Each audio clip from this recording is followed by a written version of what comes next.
we are live, and it's 11:11, my favorite time. What's up, everybody? Happy Friday to you all. Hope you guys are having a good day so far. Today, what we're going to do for the podcast, we're going to talk all things nutrition. Something that we decided as a team for kind of October for our team meetings is we're just going to kind of keep everything really focused around nutrition for you guys and just more nutrition education. And also on this podcast, I decided that what a better way to kick off the first podcast of October. Well, actually, that's a lie. Technically, last Friday was October. First full week of October, we'll call it. I want to focus on nutrition. And one of the questions that I got from one of the coaches was when we were doing FLAT, which is kind of our onboarding certification that we do for every coach that starts here, was the discussion of like why we should be avoiding snacks versus focusing on meals, which is one of the things that I kind of had worked into the template. And it's a great question, right? Like, because, you know, when I first started working out myself, I grew up in the era that we were supposed to be doing the 4, 5, 6, 7 small meals a day, and then my metabolism is like a furnace, and in order to feed this furnace, I got to keep giving it a little bit of food because that's what helps speeds up the metabolism, and blah, blah, blah, blah, blah, right? And before I get into kind of the weeds of today's discussion, I want to remind everybody that you have to remember nutrition can be approached from a lot of different avenues. So staying open-minded with the approach is really important to understand, and most importantly, understanding too that you as the individual and your biology and your schedule and your food preferences and your culture and your family and your friends and like all this stuff that influences the what, you know, the what and the how and how your nutrition works for you is important to understand. So there is a lot of individuality behind this. And I would love to personally, you know, for me, I've done a lot of research in the nutritional science space over the last like 5 years. I've kind of really dived into it deep. In the last 2 years, even more deeper. And there's so much confusion in this space, right? Because there's a million and one ways to do it, right? Like the carnivore space talks shit on the vegans, and the vegans vice versa. Then there's the paleo, then there's keto, then there's intermittent fasting, then there's, you know, high carb, low carb. It's like there's a million and one ways to do it. There's Weight Watchers with points and whatever. And here's the one thing to remember when you look at food and nutrition in general. Most diets have worked for a lot of people, but they unfortunately don't work long-term for people. And the reason why they provide a short-term success is because it has some type of structure and there's adherence to that structure. And no matter what, like the way that I kind of like to describe exercise for people is if you haven't worked out before, it doesn't matter if you do functional lifestyles programming or Zumba or, you know, CrossFit or Orange Theory, you're probably going to have some level of success in the beginning. Where most of us get stuck when we come to nutrition is sustainability behind that approach, right? So that's kind of where I'm going to give you guys what I personally believe to be kind of the one of better approaches to kind of sustainability behind successful fat loss and building lean muscle and all that good stuff. I personally, over the last couple of years, have actually kind of taken a little bit of a pivot in my nutrition. I used to always look at nutrition being this very, you know, aesthetically driven goal or performance. I want to be the strongest guy. I want to be faster than I was. I want to be leaner than I was. I want to build more muscle and blah, blah, blah, blah. And not that those things are not important to me. They definitely are, but I've almost gotten to a place where I really do feel good with my body personally, and trying to find something that's a little bit more sustainable and focused on kind of health and longevity has become a bigger focus, right?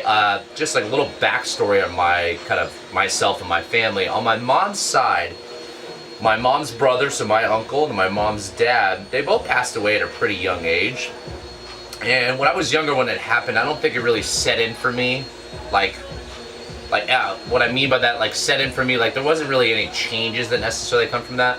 As I've gotten older and being in this space for almost half my life, I've realized that like I do not want to pass away at 50, and I want to live a long life, and I want to be able to have healthy children, and I want to be able to play with my healthy grandchildren one day, great-grandchildren, and I want to be able to do things late into my life. I don't want to be a vegetable. Like, I'm a very active person with just obviously with exercise and just life in general, but more importantly, like, you know, golfing or skimboarding or mountain biking or anything like that. I would love to do that forever. So a lot of this has also become focused around longevity. And one of the things that I like to kind of preach to you guys as clients is remember that when you kind of keep a very health-centric focus with your exercise program and your nutrition program, a byproduct of those things is generally going to be looking good and some level of performance increase, right? Now, if your goal was strictly like, I want to be the leanest dude ever, or I want to be the strongest guy, or the highest performing athlete, God damn, English is hard for me today. The highest performing athlete I could possibly be, then yeah, there's going to be some kind of adjustments to the plan and adjustments to the lifestyle, and that comes with a lot of sacrifice in itself. And that's something I've talked in previous podcasts before, talking the difference between your goal and your sacrifice. So for today's purpose and today's conversation, I really want to keep this around, how do I find something that's sustainable? One, how do I find something that's going to provide fat loss, but more importantly, sustainable fat loss? Something that's also going to focus on health and longevity, so improving your energy, improving your mood, improving your sleep, improving your recovery so your body really feels good, because at the end of the day, looking good and being strong is cool, but if you feel like shit all day and you have up and down mood swings, that's not ideal, to me and hopefully most of you guys listening to this. So those are kind of the three things. So to open up the conversation, here's one thing and a term that I'm going to come back to a lot today, and this is it's the definition of metabolic flexibility, right? When you look at, calories, right? Calories are just a measurement of energy. So at the end of the day, everyone likes to talk about with weight loss and fat loss that we need to be in some level of a calorie restriction in order to actually provide that, which is true, right? And from longevity purposes, there's 1,000,001 studies backing this, that being in some level of a deficit is shown to increase lifespan and health span as well. We just need to make sure that we're not in extreme deficit, because levels things like starvation. If you're burning 4,000 calories a day and you're always eating 500, guess what? You will be a frail, skinny, weak son of a bitch, right? So yes, that's kind of conversation number one, but it is what I like to call a very elementary conversation and entry level to nutrition for people and trainers including. That's the way that I started with clients. Hey, eat less, move more, and that movement's been kind of something that we've been pushing hard for 20 years. And here's the thing, we've only gone backwards, right? 70%, I forget the exact number, I think it's around 70% of people in America are overweight, right? And then some level of people are actually clinically obese, right? We see this with children on the rise. And for me, we have to look at just understanding data, that what we are doing obviously is not working.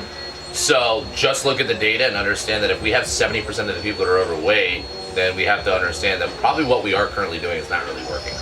So let's kind of come back to this term metabolic flexibility. Metabolic flexibility is basically saying that when you look at forms of energy as calories, we also have to look a little bit deeper into kind of macronutrients, right? The three basic ones that all of us like to talk about are going to be protein, fat, and carbs. Protein is the building blocks of all tissue in your body, not just muscle, tendons, bones, the whole 9 yards, right? So they break down into amino acids, and this is what helps with kind of growth and repair. So it's definitely something that's deemed probably as one of the more essential macronutrients, and the reason why we deem it more important is just because so many people are under eating it. Not that carbs and fats are not important, just on the kind of list of things that most people are getting enough on, protein generally tends to be the lowest one. So I'm not going to talk too much about that, right? I want to talk about more your carbs and fats and how to cycle those two things. So carbs and fats are two sources of energy. Carbs can kind of be broken down into kind of two different classes. We look at fibrous carbohydrates, and then we look at kind of complex carbohydrates, right? So if I were to think about something that needs sun and water to grow, that doesn't require any manufacturing, any kind of modifying of the plant, well, even though a lot of that stuff is, we think about things like vegetables, and we think of things about fruits. And both fruits and vegetables are on a continuum. And what I mean by that is something like a berry versus something like a mango is going to have a lot different of a glycemic response in the body, meaning the level of sugar and blood sugar and insulin, which are things that are going to be very, very important if you're looking at fat loss. Then vegetables, we also look at kind of the same conversation with the continuum being, hey, there's things that are grown above ground, which would be your leafy greens. So if I'm having something like a asparagus, right, versus something like a carrot or a potato, then there's underground, which would be potatoes, carrots, onions, parsnip, ginger, shit like that, right? So I look at all fibrous carbohydrates being something that I deem as essential for longevity and health and micronutrients, nutrient density in general. So it's definitely something I kind of put on the top of the totem pole as something that should be an essential part of your diet with literally every single meal, right? So that is carbs, right? And then the other side of carbs, is the complex side, is going to be things like rice, it's going to be things like pasta, it's going to be things like bread, it's going to be your donuts, your pastries, the good shit, really, is the way that we like to label it. These are the things that you really, really need to kind of control and modify based off level of lean body mass or activity level. And if you look at the modern day human, a lot of us aren't working out enough. We are very sedentary. We are very stressed out. And unfortunately, we crave those things, but those would be the things that we deem as probably needing to be take out the most, right? So that's carbs, right? And then we look at fats, right? And fats, I like to look at kind of two different sides of fats. Like when you look at the unhealthy fats, the things that I would say no matter what, try to completely take out of your diet. One of the things that I even try to like do at a restaurant every once in a while is they say, hey, you allergic to anything? You say vegetable oils. Vegetable oils, canola oil, corn oil, like safflower oil, like all those things, they have a higher smoke point, so this is why a lot of restaurants use them. But if you think about it, how the fuck do you get vegetable or oil out of a vegetable, right? They have to. It's highly oxidative. It requires a lot of pressure, because it requires a lot of high heat, and it's going to be deemed as something that's going to have an unequal balance of omega-6 versus omega-3. We want to, in the perfect world, be closer to kind of this 1-to-1 ratio of omega-3 to omega-6, right? Like, foods have omega-6, so it's not that omega-6 are necessarily bad, but when you're the average American, to give you kind of a crazy mind-blowing stat, is taking a 50-to-1 ratio of omega-6 oils in, or omega-6 in, compared to omega-3. When you think about omega-3, we think about things like salmon, we think about, you know, the healthier fats now, which would be like olive oil, obviously grass-fed meats, wild-caught fish, cold water fish mainly, avocado, you know, butter, beef tallow, trying to think if I'm missing anything, nuts even, so like macadamia nuts, those kind of things, like those are going to consider healthy fats. So coming back to carbs versus fats, here's one thing that a lot of people either forget or just don't know. They're both sources of energy for your body. Your body doesn't really utilize a lot of protein as a dominant source of energy. So your body really relies on using glucose, which is kind of the broken down form of what carbs come into the body, or like fatty acids and ketones, which is going to be the broken down form of fats. So if you're feeding a lot of both carbs and fats in your diet, you are going to have a really hard time with fat loss. And here's why. Number one, it kind of tricks the body. Neurochemistry in the brain literally can eat a lot more of those type of foods. And I'll give you an example if you don't believe me.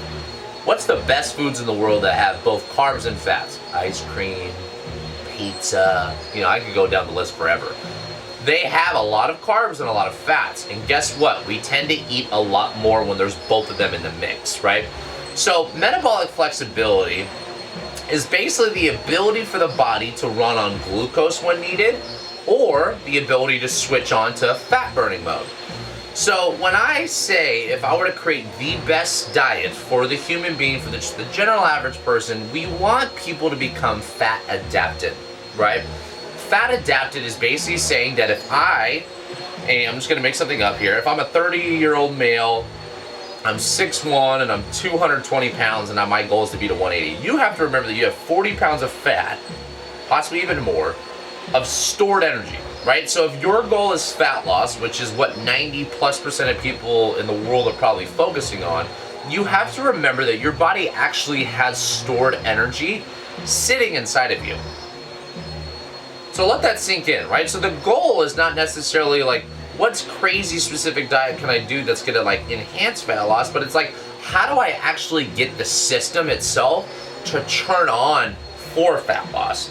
And that's the hard part, right? So that's going to be kind of what I want to talk about today is how do we structure our day and our composition of meals to actually turn this process on, right? And there's a lot of kind of cool research. If you were to look at someone that's maybe obese versus someone that's very lean, it doesn't take someone that's lean very long to get fat adapted or to kind of turn that system over. Meaning if I were to have, you know, I consider myself relatively lean, so I'll use myself as an example here, right? I'm a pretty lean person. If I, like my breakfast, something that I've done over the last probably 3 or 4 years now, I try to keep carbs out of my breakfast, and that I realized I was almost becoming insulin resistant, and I was becoming a little bit more sensitive to certain types of carbs. Like I would just have this really steep blood sugar spike. Insulin would follow suit, and then it would drop really aggressively, and then I would be tired, and I needed more coffee, or I needed more carbs, and I ended up kind of just getting into this chase your high kind of routine. So I said, and now all these changes and education over the years, I've realized like, hey, like I need to kind of moderate when and where I'm taking in certain types of carbohydrates, right? So coming back to that example, if I were to have something like a keto style day today where I have protein, vegetables, and those vegetables being maybe a little bit, you know, on the leafy green side and less root vegetables, maybe you have a little bit of berries or something like that. And maybe some added fat, obviously, unless if I'm not getting enough from the animal protein.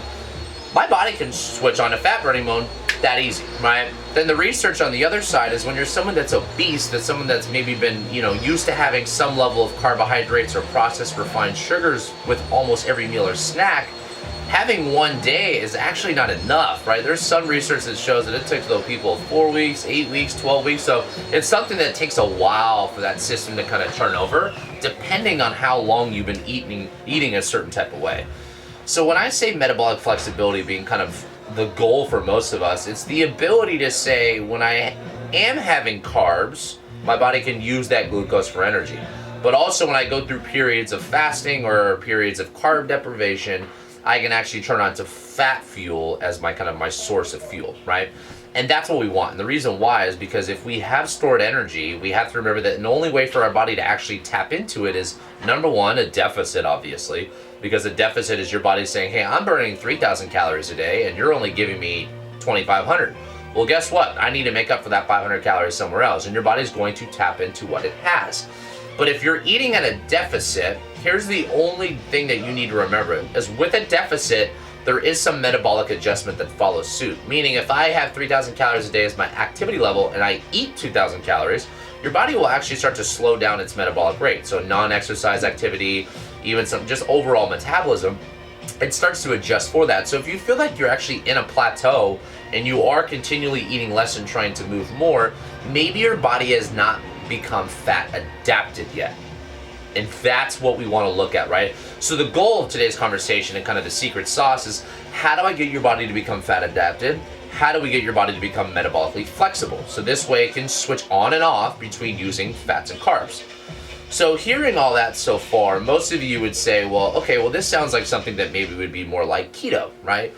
Here's the only downside to keto. Keto is very successful for a lot of people, and I think from a lot of kind of the neurogenerative side, I think like fats are a more beneficial source of energy than they are with carbs. But also we have to be realistic. Like if you're someone that has higher lean body mass, you're someone that has a high activity level, or you're someone that just enjoys fucking carbs, like you want to have carbs in the diet, but the goal is we just need to control when and where, and how do we kind of moderate, the source and the intake, more importantly, right? So when you hear keto, here's the only downside to keto based off research. You lose your insulin sensitivity, right? We want to be insulin sensitive, not insulin resistant. Insulin resistance is basically saying that if I'm always feeding myself some level of carbs, sugars, refinement, anything like that, your body's always having a blood sugar go up, and insulin's job is basically the pancreas will release insulin, takes the sugar out of the blood and tries to store it in the liver or in the muscle. And if you have too much stored there, it's going to store it into fat. Okay? So with insulin being healthy and someone that's insulin sensitive, when we have those carbohydrates, which is like, hey, we're going into the holidays and Thanksgiving and those kind of things, or Halloween, like you're gonna have those spills, and that's okay. If you're insulin sensitive, it's something that your body can adapt to and it be very, very healthy with adjustments. Now, if you're someone that's always having sugar and carbs with every meal, every 2 or 3 hours, your body starts to develop insulin resistance. And what that is basically when sugar goes up, the insulin, which is basically supposed to be the key that unlocks the cell to kind of store those nutrients into there, you start to become resistance between the communication between insulin and the actual cell itself. And think about, like, if I were to give you guys an analogy, it's like if I look at the sun for 5 seconds, like my eyes will be a little bit like, I'll be seeing dots and things like that. It's not the end of the world. And that's okay. But if I stared at the sun for an hour every day, and 2 hours every day, and 3 hours every day, and 4 hours every day, well, guess what? Eventually I'm going fucking blind. Okay, and that's what happens when you're always feeding it these high sugar, high processed carbohydrate meals all the time.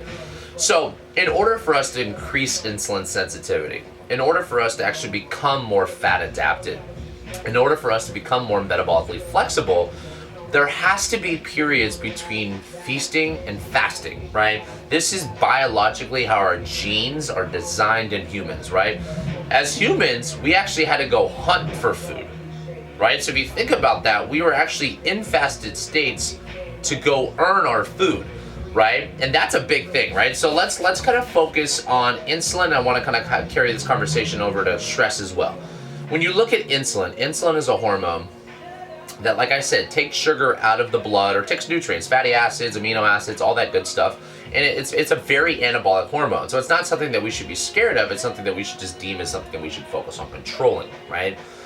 Now, insulin is something that if I'm someone like me who's more, ectomorphic, skinnier, trying to gain weight, if you are part of that percentage of people, then yeah, we want to use insulin to our advantage, right? I'll give you a very extreme example. Bodybuilders actually inject themselves with insulin on the day of shows, and they'll eat 400, 500, 600 grams of carbs on the day of their competition, and those muscles will blow up like a damn balloon, right? So insulin is a storage hormone. Here's what everyone fucks up, is when insulin is up, your body is no longer burning fat.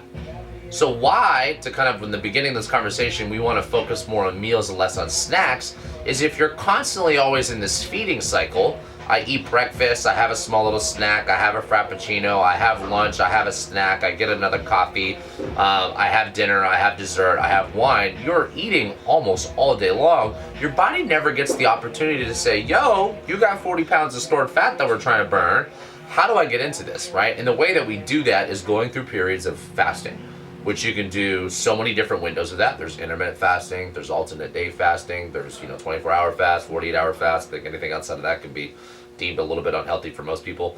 So we want to use that. And then number two is really just letting those natural fasting windows between meals happen. Because, if I have breakfast, for example, at 10 o'clock in the morning, and I have lunch at 2 and dinner at 5, those 3-4 hours between meals is at least enough time for the sugar to go up, insulin to do its job, bring your body down, and hopefully we can kind of manage blood sugar a little bit. We can kind of control some of these cravings and all that good stuff. So when you look at insulin, you have to remember that it is an anabolic hormone, it is a growth hormone, it is a storage hormone. Glucagon is the other hormone. It's basically the inverse hormone. Glucagon goes up when insulin's down. So during periods of fasting, this hormone glucagon will go up, and it basically says, okay, well, we need to find where to get this energy from. We have stored fat, we have stored glycogen in both liver and muscle. If you're someone that's not fat adapted yet, naturally you're probably going to take a lot of that glycogen, and you're used to glycogen, right? And if you want to know if you're not metabolically flexible, if you go 6 hours or 8 hours in your day without food and you're a cranky son of a bitch, you are not metabolically flexible, right? Like, we should be able to go hours without food and not have like these super intense cravings. The problem with very highly glycemic type of foods, which tends to be a lot of the processed refined things, so let's take something like a donut. If I had a coffee and a donut, like most people's breakfast, and I think I said this on a previous podcast, so like it's fucking dessert.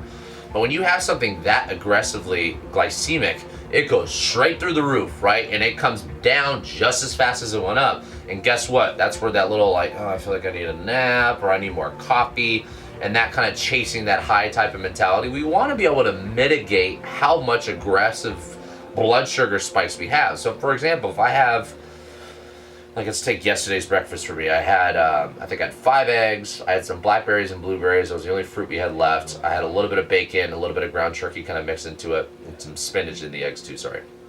So that's something that, yes, there's carbs from the berries, the blueberries and blackberries, but they're very lower glycemic. So I don't get this huge aggressive up and down. So when you look at insulin, that's one thing that we really want to focus on controlling and mitigating, so we can let glucagon, the inverse hormone, do its job, right? So things that affect insulin, carbs would probably be the highest, right? Like more glycemic, complex carbs. Fibrous carbs are not as aggressive. Proteins also will obviously improve or increase blood sugar, which will release insulin. Fats actually tend to be the lowest, right? So I'll give you an example. When I do something like today, it's an off day for me, so I'm only going to do 2 meals. I probably, because it's Friday night, maybe we'll have 3 glasses of wine instead of 2, unless we go out somewhere. But I actually will do intermittent fasting on the days off. But I have coffee in the morning, right? So I'll do coffee, but instead of adding like my collagen protein and my prebiotic fiber and all the other good stuff, because those technically still break a fast, I'm just doing MCT powder with a little bit of glycine powder, right? I'm not going to get into the weeds of the coffee. That probably is its own podcast. But it's something that allows my body to kind of go through, hey, I finished dinner last night at 7:30, 8 o'clock, or whatever my last calorie was. And if I don't have breakfast till 2 today, that means I want 12, 16 or 17 hours without food. So what it does is it gives my body enough time to go through some autophagy, which is kind of some recycling process of the body. Allows my body to kind of maybe get through any stored fat if I'm trying to focus on staying lean or being a little bit leaner. So to give you guys kind of a protocol to wrap up today's conversation, because I know it's a fuck ton of information and a lot of things coming from left and right here, is number 1, focus on structuring meals, right? Ideally, if you're someone that eats 3 meals a day, then don't force yourself to go into 2, right? I personally, on days I don't work out, like 2 meals a day. On days I work out, try to get 3 meals a day. I try to focus on meals. Here's the one thing about intermittent fasting that I want you guys to remember if I do a 2-meal day. You need to remember that your quota not necessarily has changed.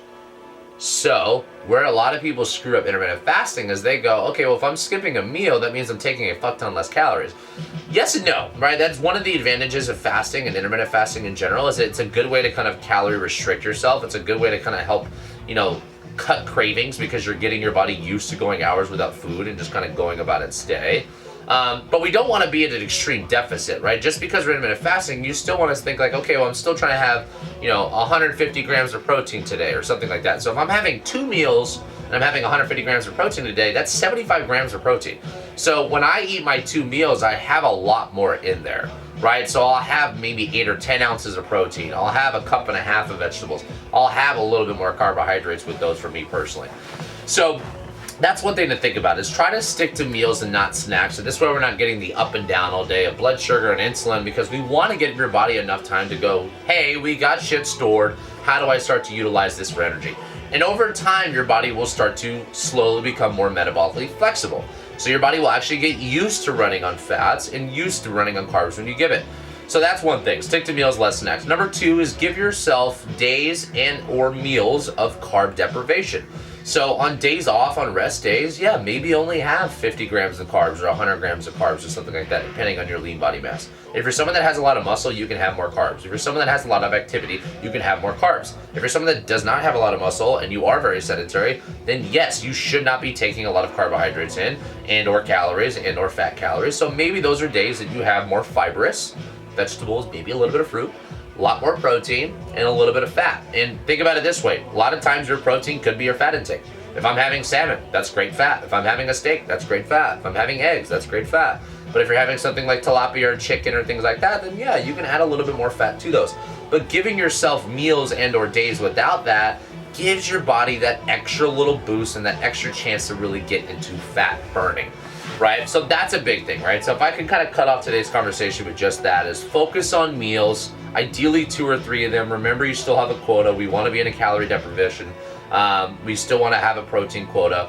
Number 2 is give yourself maybe breakfast or dinner every day. Doesn't have any carbs, right? I personally like to put my carbs closer to the around my daylight hours. Hopefully we're trying to get all our food in that. But more importantly, around my workout hours. So my lunch is the heaviest carb meal that I have every day.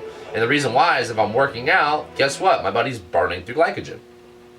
So that's going to be a big thing, right? It's trying to really time your carbs, right? And then, like I said, maybe once a week you do an OMAD day with only 1 meal. Or maybe once a week if you're someone that is a little heavier set, going a full day of doing a 24-hour fast, right? These fasting periods are not something that we necessarily need to be scared of. The only thing I want you guys to be aware of with fasting where people screw up is they malnourish themselves. Fasting, intermittent fasting, I think is probably one of the best ways to get your body fat adapted, as long as the eating window is still giving your body the nourishment it needs, because that's where people fuck up, right? This is where the eating disorders and all the other shit kind of falls into place, is if you're fasting and then you're still malnourished, you're feeding yourself shit food, yeah, like that's like a double negative at that point. We want to focus on nourishment at the end of the day with nutrition, right? Trying to think if I've missed anything here. But really, that's kind of the big thing I really wanted to talk to you guys is like, how do we improve metabolic flexibility using things like meals versus snacks? How to focus on making sure that you understand. I guess the only thing I would say to kind of finish up today is remember that fats and carbs are 2 different sources of energy, meaning your body, your mitochondria in the cells, which is the powerhouse of energy, they compete against both. We have different pathways on how to utilize that energy. So try to focus on either, like when you're having meals, like either they have, if it's a higher carb, try not to have a lot of fats, or if it's vice versa, if it's higher fat, try not to have a lot of high carb. They both work, right? Keto works and high carb works. My last competition, I'll give you guys an example. I was doing very lean protein. My coach had me doing chicken breast, and he had me doing tilapia, a small amount of vegetables just to have some fiber, so I was regular. And then I was doing rice or potatoes pretty much every meal. I wasn't doing a lot of fats. Maybe 1 or 2 meals a day, I would have like 1 or 2 ounces of almonds. So I wasn't doing a lot of fats. My last competition, I got down to 3% body fat. So we can't say that high carb doesn't allow you to get lean.